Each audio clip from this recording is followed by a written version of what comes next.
Jodi Scott, welcome to the Inner Entrepreneur Podcast. It's wonderful to be here with you. Thank you, Paul.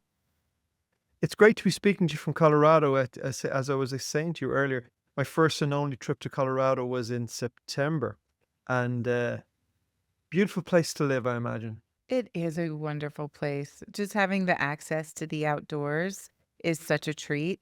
I can walk out my back door and go hike for hours. So when I need 5 minutes or I need 2 hours, it's right there for me.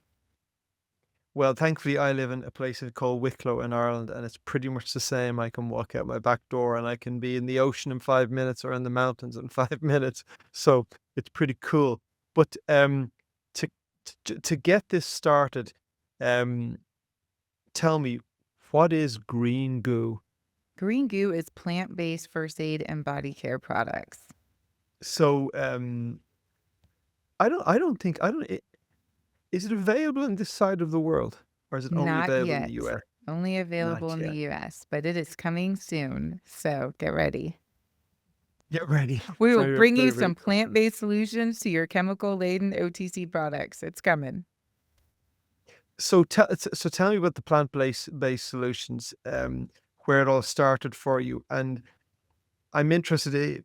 It reminds me of something completely different. It reminds me of one of my sons who was studying fashion, and he was doing a project on sustainability in fashion. And in doing this survey, I can't remember the exact specifics, but there were two questions asked, and one question was, you know, it rated people's interested in buying when it came to clothing, buying sustainable products, and of course, everyone said yes.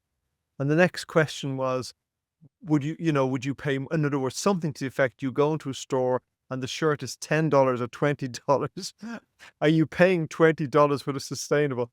And the hit rate went way down. So, um, what brought you into plant-based products, and do you find that everyone goes, "That sounds great," but then they don't want to pay? Because obviously, there are different costs to products that are manufactured and mass made. So how do you find the receipt? You bring up so many good points for this particular space in general, just natural and clean ingredients. So, a little backstory: my mom's sister and I started this company together. My sister's an herbalist and a midwife, and I was pre-med, got my master's in health psychology, and was kind of a hobby entrepreneur.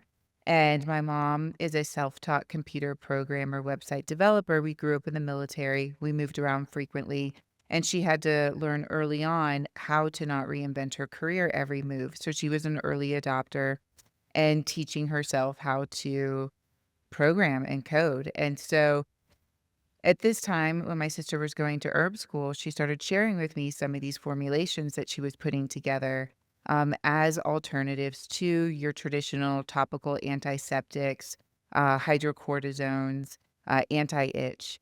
And what I thought was so disruptive about this was the fact that, me included, when you looked in my first aid cabinet, there was a number of one time use, no sustainability chemical products, even though I cared about clean ingredients.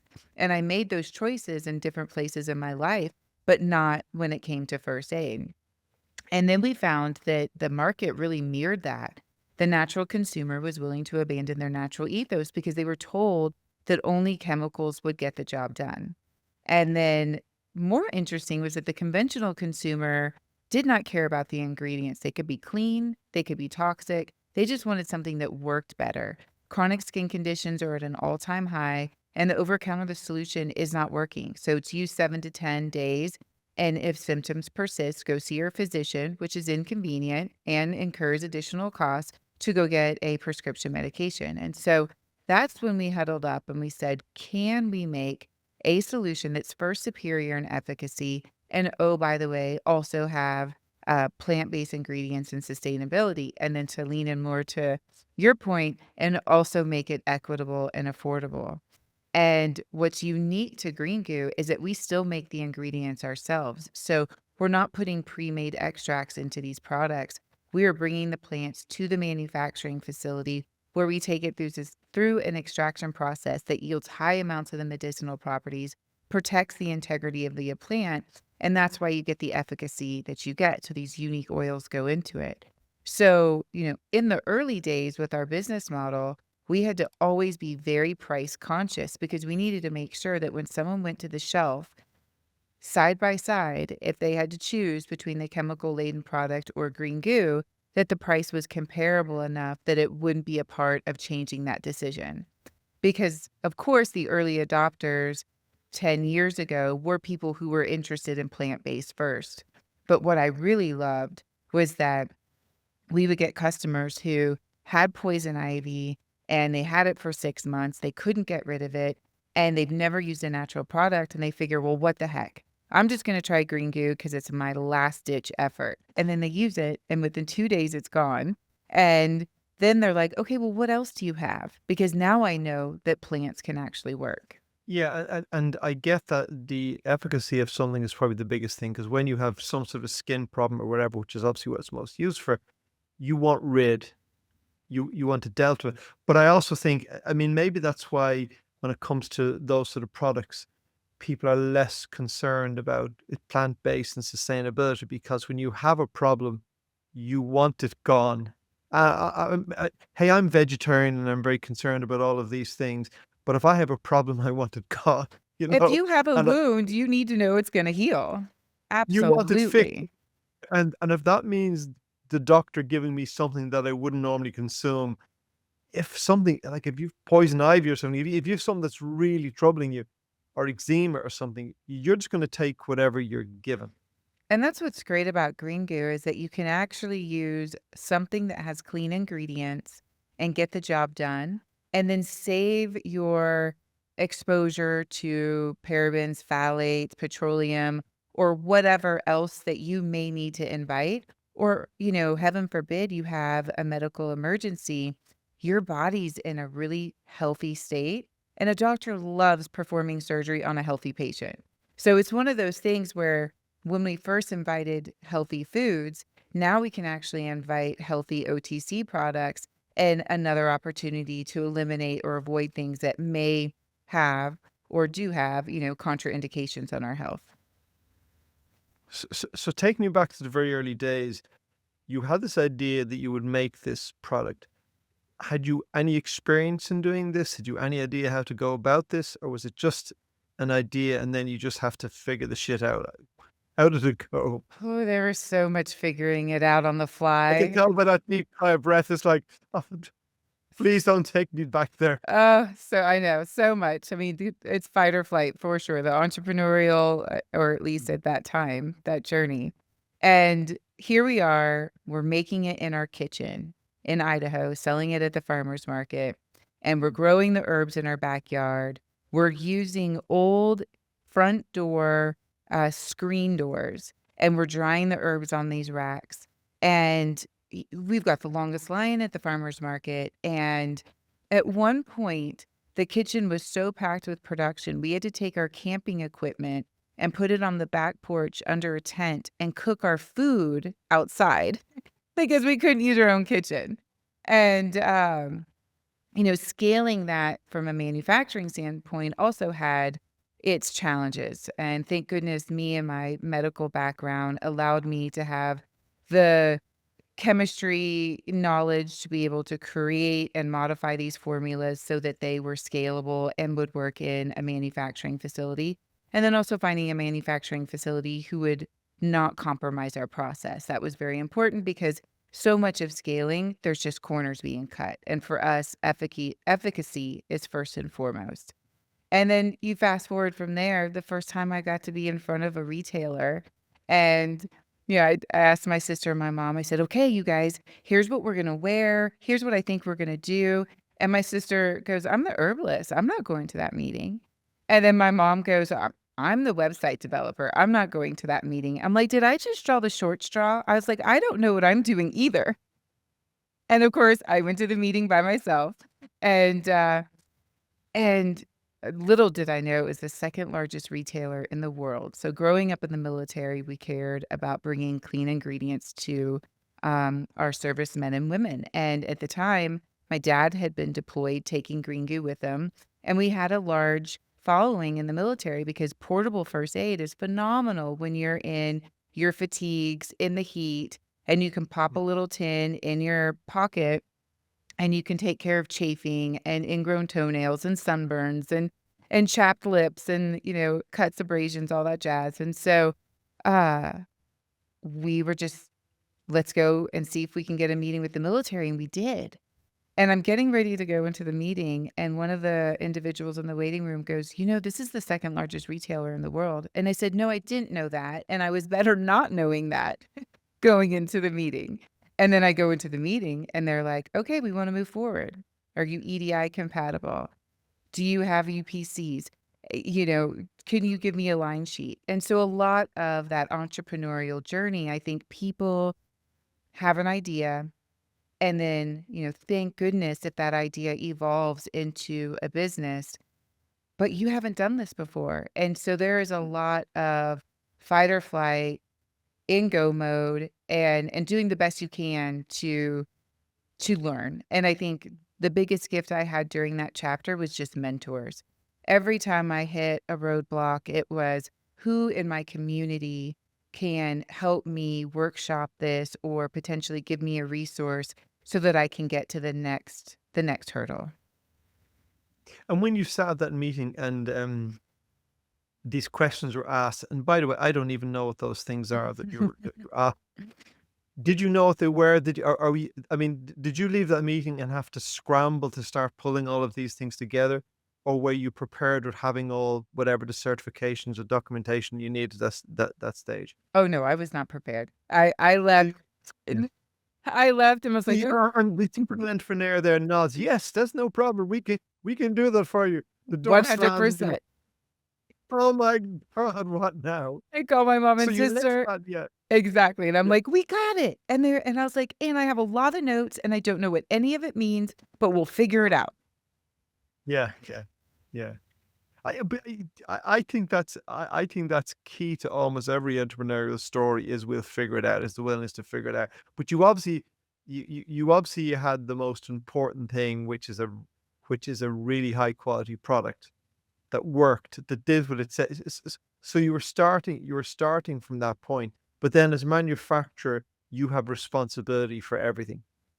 Absolutely, and thank goodness when we did get our manufacturer and then go ahead and register our products with the FDA, they had to be an FDA GMP manufacturing facility to make sure that they were complying with all of those regulations, and then even on the packaging. So the FDA has now started to invest in botanical research that is published that we can now refer to these herbs as having active ingredients. We have to Mm, specify in the way that the FDA recognizes it. So my sister being the herbalist would love to say, well, calendula really has 5 more things that it's doing in the product, but we can only mm, say it's an astringent because that's how the FDA refers to it.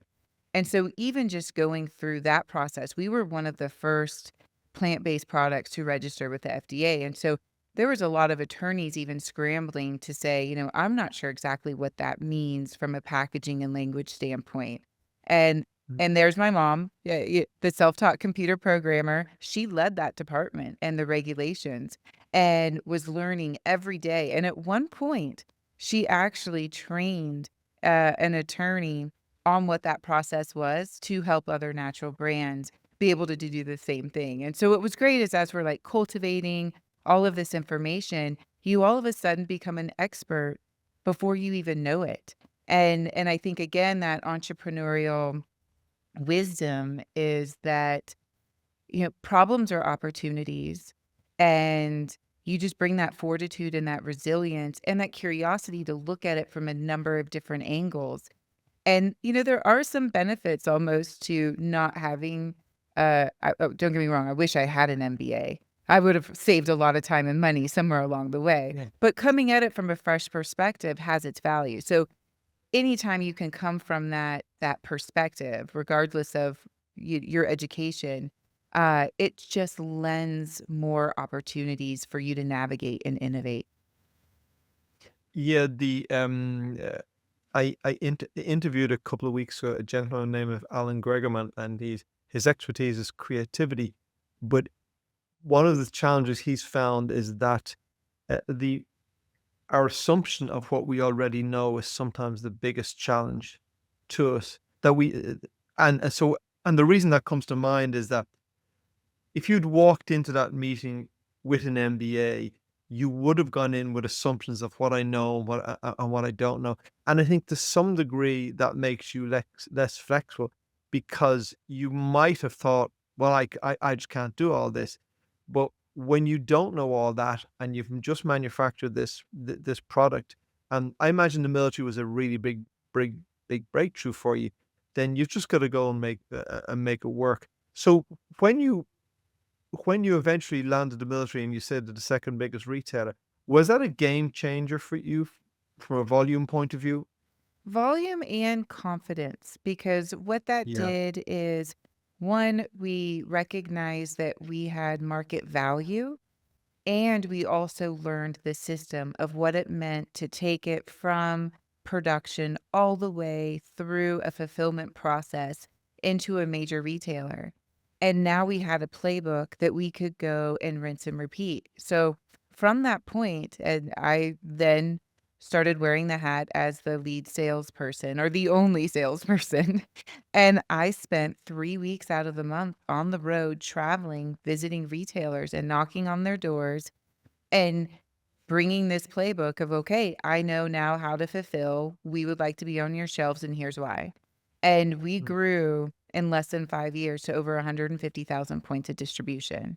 And it Wow. was fast. And at that time specifically, if you have a skin condition, you typically would go to your local pharmacy to get that Mm. solution. We didn't have same day shipping and Amazon and Instacart when we started this. And so it was very much, in retail, mass, pharmacy, and so forth. Fast forward today, some changes you talked about pricing is now that we have all of these price increases and we have same day shipping, and our goal is still to make these products affordable, we've had to adjust our model. So instead of adjusting our formulas or compromising the integrity of the product, we change our model so that we can keep that pricing available to more people, but still protect margin. So When you now say we're change the doing more model, direct to consumer. direct sale, yeah, yeah. Mhm. But I mean, I imagine though still often when people need your products, it's I'm going to say an emergency, may not be a critical emergency situation, but it's something has happened to them or something. I, I imagine still a lot of people want to walk into a Walmart or to into the local pharmacy or whatever and pick it up. Is that not what most people still want to do? Are they going? I mean, maybe when they've used it once, then they're going online and ordering it because they want to have it on the shelf. And we do. For today, like, we still work with Walmart. So we're just very careful with the retailers that we work with so that we can Mm. still protect the price point for customers and then have Yeah. that availability. And what you'll find too with Green Goo is it's like once you have it in your household, it just becomes a staple. And you'll even start prescribing yourself. You'll have your Green Goo first aid tin with you, which is really your portable first aid. So what we did differently is it's just not for cut and scrape. And we looked at the first aid set and we said, okay, there's all this symptom relief that people are looking for. And no one has a first aid kit with them everywhere they go. How convenient would it be if you had something that not only helped for cut and scrapes, but it took the sting out, reduced the bleeding, sped up the healing, took the itch out, had some anti-inflammatory properties to it, and a protectant. And so that's what our first aid evolved into. And so I'll have people where they just pop out their tin and they're like, oh, someone fell and got a scratch. And they're like, I got you. Here's some Green Goo. You can give it to your kids. You can give it to your dogs, and it's really fun with the kiddos because a lot of times kids wanna have that Band-Aid ritual, not because the Band-Aid provides any solution other than it just buys time for a child to journey through that pain of that incident. And so Green Goo actually takes the sting and the itch out, so kids find the benefits of it being soothing while also being able to administer it themselves, which gives them that autonomy. So it's fun to see the kiddos with their goo goo for their boo boo. Yeah, they also want the attention and the care that comes after something happens to them. Has it been? So a few things that I'm thinking as you're talking about this. How was it a big struggle to shift up to shift the company, start dealing with those sort of volumes when you've got that level of retailers? So you know, you move from the kitchen sink to these volumes of retailers over a relatively short period of time. How do you I mean, there must have been some major challenges in scaling up to deal with that demand. 100%. And there's so many layers to scaling that when you do, it touches this part of the business, it touches that part of the business. So, Yeah. from a production standpoint, forecasting, because you can't just commit to a retailer and say, okay, I'm going to have 3 months to get this product to you and put it on the shelf. Well, they're also going to be reordering. So Yeah. we'd sit down and go, okay, how do we forecast at our inventory forecast? And then not every SKU, not every product can be treated equally. So when we first started Yeah. doing our velocity, we're like, okay, we're just going to have 12 weeks of supply, and we'll make sure that we always have 12 weeks of supply. Well, 12 weeks of supply for one product doesn't necessarily make sense for the next. And then you got to look at your cash flow, and then you got to look at your financing, and then you have to be able to support them from a marketing standpoint or data entry from an AR and an AP standpoint. And so our team grew very quickly, and oftentimes I wasn't sure what the person or the role was that I was looking for. And I think from a leadership perspective too, is all of a sudden you're this person that had this idea and you're learning as you go. And now you've got a team that's looking to you for that consistent wisdom and that leadership when you don't always have the answers. And that's an interesting dynamic in your own personal development and leadership development as well, in terms of what kind of culture do you want to create and how do you create high performing teams? And that's an art in itself that has continued to evolve. And so I've always been particularly interested in culture and how that connects to like optimal output and quality of life for our team. And it's something I really enjoy evolving with the team in this arena. We spoke before we came on camera about this idea of entrepreneurs, the importance of developing ourselves, of personal development and growing. Because I think that look, we know the statistics get bounced around, but 95% of new businesses fail. So, but I'm looking at your journey, which is a success story, but also as I'm looking at, I'm seeing so many massive opportunities for you to have failed, you know, the massive opportunities, and obviously trying to scale up, that is an obstacle that a lot of people probably just wouldn't have been able to move through. But I think that shift when you're out and you're working with your sister and your mother, and that's your entire crew, and you're making the kitchen table and you're knocking at the door selling your own product. And now that shifts over a short period of time to having people do that. I mean, it's effectively an entirely different job. And what I find is just not all entrepreneurs are suited to that because there's a particular buzz. There's a particular buzz in doing that. I mean, our industry is cable, and I can remember as a young guy, you know, I did everything. I was the guy who, when the truck came and delivered the cable, I took it into the warehouse.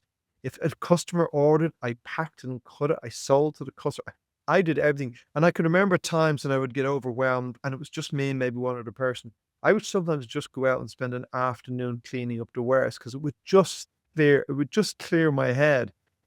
But when you move out of that, it's entirely different. So was that a big struggle for, I mean, did you like that new role? Did you go, "Yes, this CEO of an actual company with actual people," um, did that appeal to you, that role, or did you long for the simplicity of the early days? So I think it was an evolution. Initially, I did not long for being the CEO. I loathed it. I Yeah. didn't want the attention, and I also wanted to just do. And I was responsible for so much. I was the president of sales, bringing in the revenue, traveling all the time. Mm. And it was a different mindset when you were also you're in a hotel room across the country, and then you've got 30 people on a call to set the expectation for the week, and then you gotta run and go do so you're constantly changing sort of that zone of genius, and and there's you never really give yourself permission when you're in that state of fight or flight to think more about what it would mean to be in that role because you just kinda got thrown into it. And so if I were to be honest with myself and reflect on the previous 10 years, 'cause we'll share the buyback story because I think that's important for Yeah, another yeah. challenge that, Mm. we had to go through at Green Goo. Um is that I was really, really good at creating a culture, but where I would like to have seen myself improve was allowing myself to invest more in myself as a leader. I would send my team to different events for their personal development, but I wasn't allowing myself that time because I felt like it was a luxury and I needed to just keep doing, and I think that's the Yeah, mistake a lot of entrepreneurs make, and especially in a leadership role, and especially if they're not wanting the role or it's not their zone of genius, is investing in that personal leadership development so that you can really show up in a way that helps your team, but also allows you to enjoy your job more. And with that clarity, allows better decisions to be made and so forth. So only good stuff comes from it, right? yeah, but I think the big challenge from an entrepreneur who literally starts with nothing and builds the scales of business. I think the big challenge is that as you move with the company, you, what's required of you on a day-to-day basis changes so much and so often that it's continuously challenging. It's not like if someone recruited you tomorrow and said, become CEO of our business, and if it's an existing business, you know what that role is. You know, okay, I can do that job, and this is the companies that required of me. But when you found the business, you never know that because, as you say, you leave one meeting and you go, "Oh shit! Now I've got to figure all this out. How do I sell the product? How do I do all of this?" So, and the other thing I do want to move on to the exit and then and that whole story because it's really interesting. But the other thing is that the traveling must have been really on a personal level, must have was that really challenging? I mean, being away from home 3 weeks out of 4, that must have been hugely challenging for you. Oh, enormously. And I had a 2-year-old daughter and Mm, and I had to be very creative with how I did this time, and mm, there were many times that I would bring my husband and my daughter, and they would be at the children's museum next door while I'm in a meeting, and then we would rejoin afterwards, or I would structure my travel so that it's not during the school year, once she's in school, and yeah, from June to August, I had the entire meetings mapped out in a way that she could join and turn it into yeah. something fun so that I would have that time, and I think, especially parents, you miss out on those moments in conjunction with that travel mentality along with trying to run your company. It's yeah, you learn very quickly that if you eat poorly, it doesn't help. If you don't sleep well, it doesn't help, and so I had Yeah. to kinda learn the hard way of making sure that I was investing more in my wellness journey so that I could, like, weather the physical and mental, drain that travel has on you. I had lunch today with a friend of mine who also does some mentoring, and he's mentoring 3 young entrepreneurs who've set up a wonderful company, been wonderfully successful. But they haven't as yet left their day jobs. So these are young guys, and what they've done is phenomenal. So they're still working in the day jobs, and they're finishing about 2 or 3 o'clock. At which stage they switch to their own business because it's because they're in Ireland, the business is in the US. So the time zone works perfectly.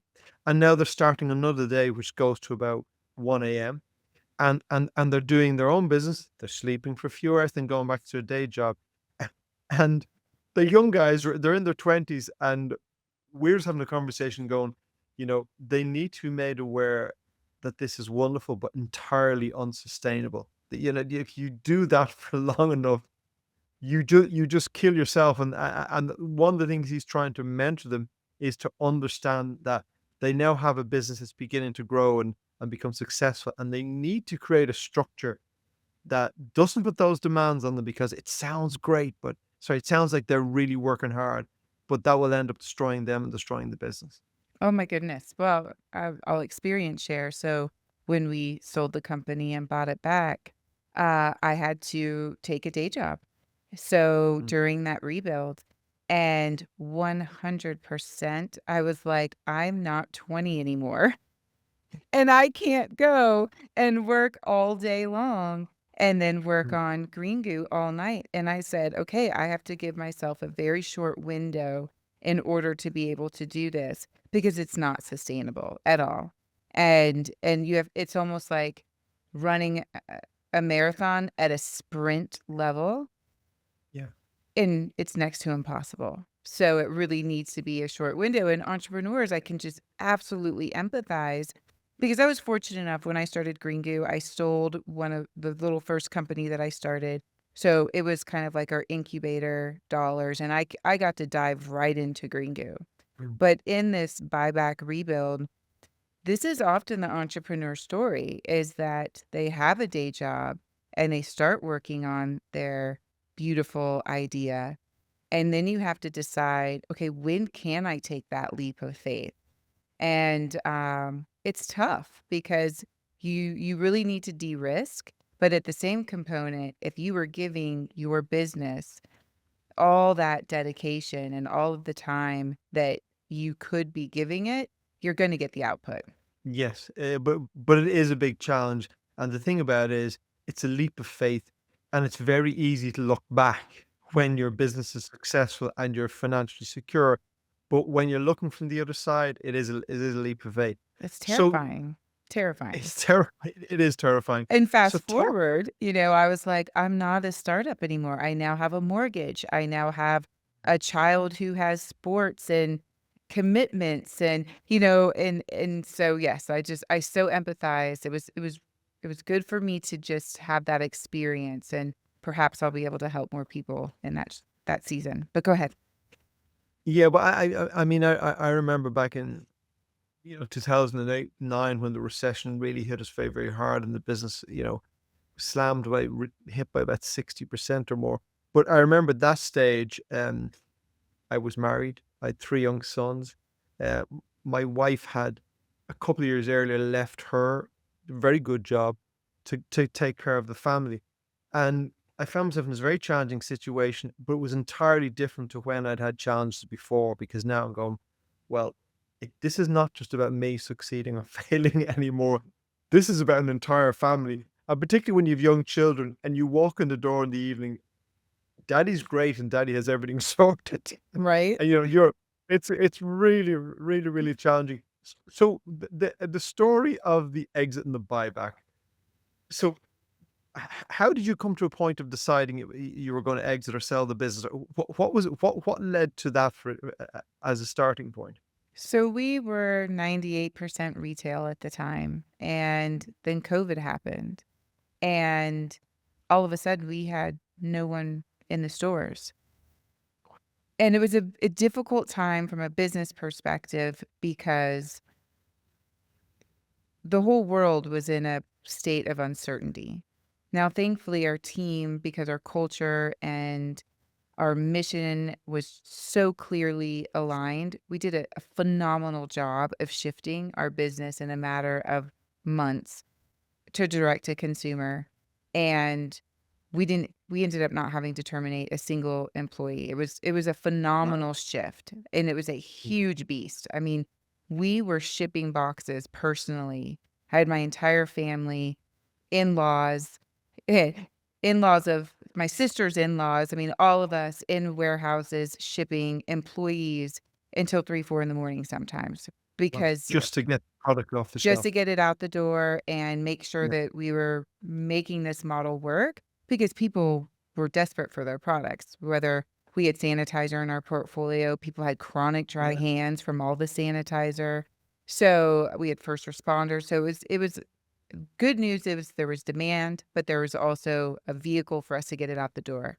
So once that kind of settled around, 2021, we recognized too that a lot of the small businesses just didn't make it. They collapsed, consolidated, and the bigger organizations, they were able to weather something like that. They had more insulation, and Mhm. I recognized we needed to de-risk the situation. We were not going to be able to continue to bootstrap this and compete and weather, heaven forbid, another crisis like Mhm. that happen. So we started looking at investors and partners. And what we identified too is that a lot of companies were interested in partnering with us who were in the chemical laden space and they wanted a natural bolt on. That just felt very disingenuous to us for Mhm. our customers. So we opted for a public international company that did not have anything in their portfolio, but they were looking to build a plant based portfolio.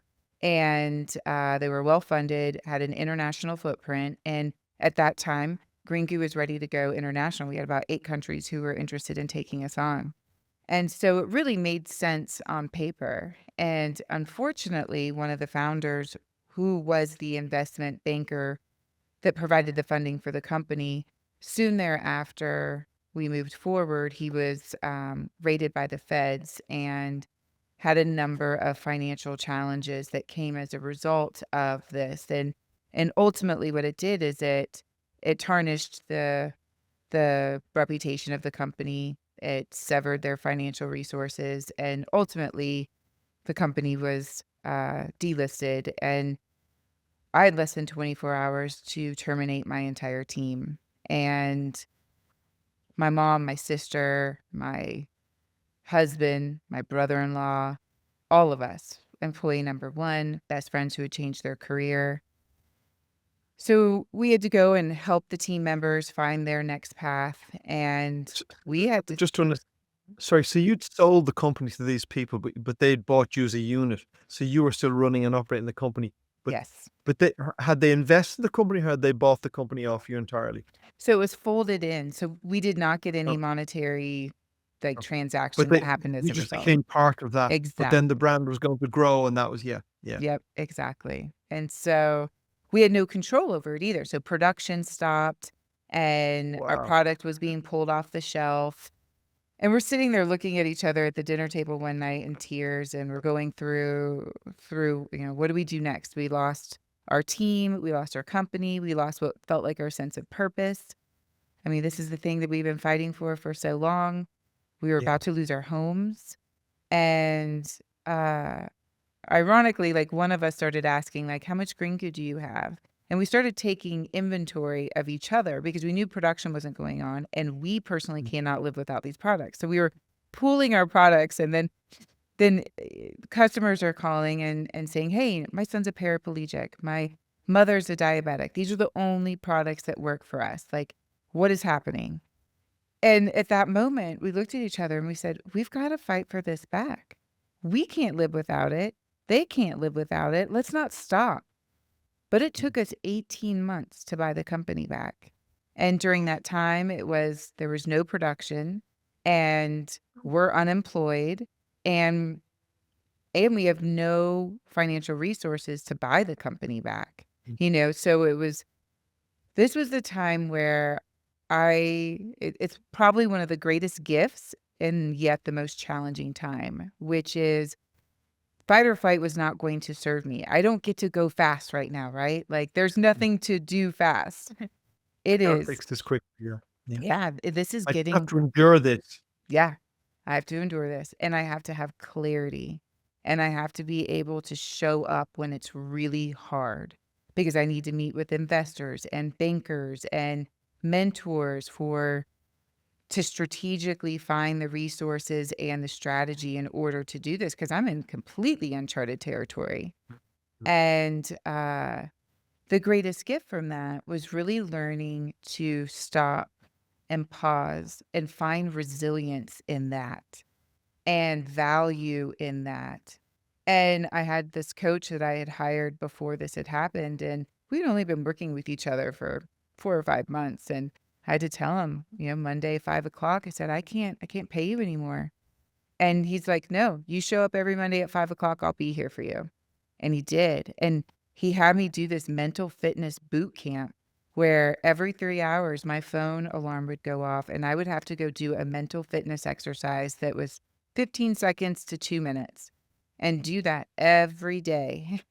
And it was fascinating to learn that when you invest in your mental and emotional fitness, the same way you go to the gym and the same way you eat healthy, the results that come from that when you are in it, when you can find yourself in a state of fight or flight, all of a sudden you get grounded and clear real quick and be Mm. far more assertive with your decisions. And so you survived the 18 months and you came Miracle. out the I mean, it sounds like an endurance beyond belief. A marathon every day for 18 months, like I can imagine. I mean, I'm just thinking of our own experience through COVID, and we we're not retail, and so we had probably 2, 3 dodgy months where we didn't know with what we would be doing, um, and that was really really stressful. But I knew we were financially sound enough to sustain. I was looking at going, if this takes a year or 2, I can sustain it. So I found those 3 months difficult, when but it just doesn't compare to what you went through. So you got the other side, you came out, and now you had your company back at last. Well, and to back up for you a little bit, living in that unknown is a very interesting place to live, and, Very eh difficult place to live. oh my goodness, yes, and yet, these practices that I instituted, even cold plunging, really helped me get present and journey it, and so, yes, we ultimately got the company back, but even then, we weren't sure if it was gonna be intact anymore, if Yeah. customers were gonna come back, could we get If they would trust production. you now. Mhm. Could we get production going again? Would retailers be interested in still working with us? And so we just had to kind of slowly uncover everything and slowly get back into production, slowly find financing in order to get the production and really go, okay, we are in a startup again. But the best part, I mean, our customers have been such champions. It's phenomenal that, 1, our product is still their first choice, and if they had to try something else over the last 18 months, it wasn't good enough, and they're just that much more, um, like, champions of Green Goo because there was no other replacement, and and just the words of encouragement when I first and I only got to send an announcement out to our customers maybe 3 months ago and say, "Okay, we're back. Here's what happened. We've got your products. They're not all in stock, but we're working towards it." And the emails, I mean, I just had tears. I'm just sharing them with my Mm. mom and sister and just the joy and the gratitude I had for them still caring about the products and authentically caring for us. And it was very sweet. And uh, the level of gratitude I have to be in this spot today, I think about all the moments that I wish I had cherished more in that first 10 years in fight or flight.